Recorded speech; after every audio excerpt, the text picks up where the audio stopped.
So thumbnails, what thumbnails do is right here we're at YouTube, and let's say this very first video here, it says electronic mix. It's arbitrary what's on here. I'm just showing you that thumbnail is a picture and text, and that is giving me an indication of what the video might be about. Versus if you look over here, this is actually one of my videos before I started using thumbnails.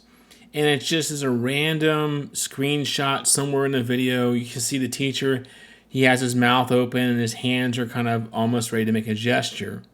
I have quite a few views on it. I got 794 views, but I don't have a thumbnail like this one to the right. I know it's about Premiere Pro Essentials. I just know right off the bat by looking at these thumbnails, it has an indication right here of what the video is going to be about. Here's another one of my videos without a thumbnail.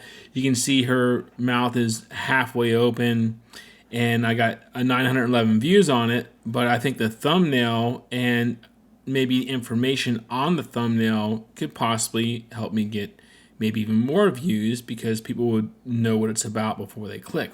Let me show you another way.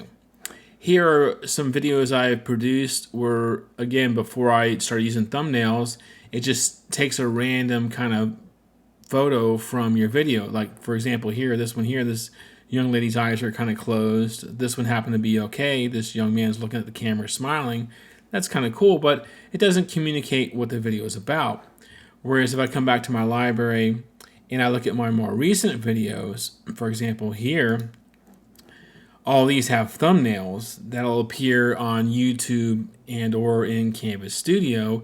And just myself looking at my library, I can say, oh, yeah, there's that video, that's what it's about. Or potential viewers get an indication of what it's about by looking at your thumbnail. And your thumbnail maybe would draw somebody into your video as opposed to not having a thumbnail and a random image from the video. So that's a little discussion about thumbnails.